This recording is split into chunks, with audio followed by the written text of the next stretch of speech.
जी मैं अभी महंगाई के ऊपर आने लगा हूं। डीजल की कीमतें मुझे पता है कि कहां से कहां गई।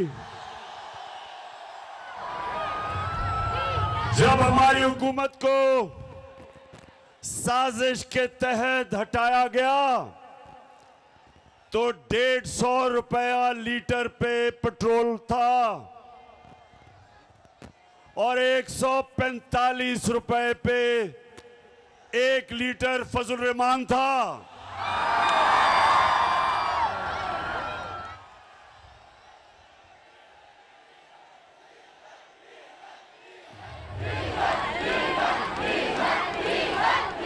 और ठीक कहते हैं नौजवानों, जब डीजल महंगा होता है सब कुछ महंगा हो जाता है। ट्रांसपोर्ट महंगी हो जाती है, जनरेटर महंगा, बिल ज्यादा आता है किसानों का, हर चीज महंगी होती है जब फजल रहमान महंगा होता है। अच्छा गुजरात, अब जरा थोड़ी खामोशी से नौजवानों, अभी मैं डीजल पे बाद में आऊंगा, यानी मजीद डीजल पे बात करने के लिए बाद में आऊंगा। अच्छा अब सुने नौजवानों, अल्लाह ने संजीदगी से सुननी है बात मेरी, क्योंकि मैं नौजवानों आपके लिए खास तौर पे मैं अपनी कौम को हकीकी आजादी के लिए जगाने की कोशिश कर रहा हूं और मैं अल्लाह का शुक्र अदा करता हूं कि उसने मेरी कौम को जगा दिया है, बेदार कर दिया है। कौमों को इश्यूज का समझ आ गई है, कौमों में शऊर आ गया है, और पहले शऊर आता है और उसके बाद इनकलाब आता है, और इनकलाब हकीकी आजादी का जो इंशाअल्लाह हमारी कौम को उधर लेके जाएगा जो हमारे अजीम नजरियाती लीडर इल्लामा इकबाल की सोच थी। एक गैरतमंद खुददार कौम, अपने पैर पे खड़े होने वाली कौम, जब दुनिया में बाहर जाए हर पासपोर्ट की दुनिया इज्जत करे। इंशाल्लाह एक वक्त आएगा, और नौजवानों बड़ी ख्वाब देखा करो, बड़ी सोच रखो, एक वक्त आएगा और अल्लाह मैं तेरे से दुआ मांगता हूं कि वो वक्त आए कि जब मेरा पाकिस्तानी दुनिया में जाएगा तो दुनिया कहेगी कि वो देखो पाकिस्तानी आ रहा है। ये ऐसे होगा।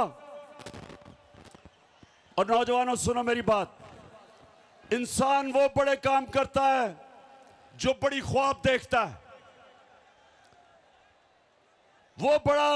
वो इंसान ऊपर जाता है जिसकी बड़ी ख्वाब होती है। अगर मैं अच्छा, अल्लाह ने क्रिकेट में कामयाबी दी थी तो इसलिए कि मैं बाकी खिलाड़ियों से बड़ी ख्वाब देखता था। मैं कभी मेरी ख्वाब रुकती कहीं नहीं थी कि पहले मैं कहता था मैं पाकिस्तान के लिए खेलूंगा, फिर मैंने कहा मैं पाकिस्तान का सबसे बेहतरीन खिलाड़ी बनूंगा, फिर मैंने कहा मैं दुनिया का सबसे बेहतरीन ऑलराउंडर बनूंगा, और फिर मैंने कहा अपने आप से कि मैं अपनी टीम को वर्ल्ड कप जिताऊंगा। ये होती है ख्वाब। तो मेरे नौजवानों, आप में से बड़े काम वो करेगा जो बड़ी ख्वाब देखेगा, और मैं पाकिस्तान की ख्वाब आपको बता रहा हूं कि अल्लाह ने हमें सब कुछ दिया है। मेरे मौला ने इस मुल्क को 12 मौसम दिए हैं, 12 मौसम है पाकिस्तान में, हम कुछ भी उगा सकते हैं। अल्लाह ने हर किस्म की नेमत दी, ज़रख़ेज़ जमीन दी, टैलेंटेड नौजवान दिए। वो पाकिस्तानी जो बाहर जाते हैं और बड़े बड़े काम करते हैं, जब मौका मिलता है मेरे नौजवानों को ये सारी दुनिया में शाइन करते हैं, ऊपर जाते हैं। तो जो नौजवानों, मैं आपको आज बात बताना चाहता हूं, जिसकी वजह से मैं अपनी सारी कौम के पास जा रहा हूं, अपने नौजवानों को जगा रहा हूं कि जब तक एक कौम हकीकी तौर पे आजाद नहीं होती, उसकी परवाज ऊपर नहीं जाती। गुलाम ऊपर नहीं जा सकते। गुलाम सिर्फ अच्छे गुलाम बन सकते हैं, सिर्फ आजाद इंसान इलामा इकबाल के शाहीन बन सकते हैं, सिर्फ वो ऊपर परवाज कर सकते हैं। कायदे आजम एक गुलाम हिंदुस्तान में एक आजाद लीडर था। मुखालिफ भी कायदे आजम को इज्जत से देखते थे, खुददार थे, गैरतमंद इंसान था। लोग इज्जत आपकी तब करेंगे, नौजवानों ये सुन लो मेरी बात, जितना मर्जी पैसा कमा लो आपको इज्जत नहीं मिलेगी। इज्जत तब मिलेगी जब आप पहले अपनी इज्जत खुद करेंगे। अगर दुनिया से इज्जत करवानी है, पहले अपनी इज्जत को खुद करो। और जो कौमें अपने लोगों की इज्जत नहीं करती, अपने लोगों को भेड़ बकरियों की तरह रखती हैं, लोगों पे जुल्म करती हैं, लोगों को इंसान नहीं समझती, उस कौम की कोई इज्जत नहीं करता।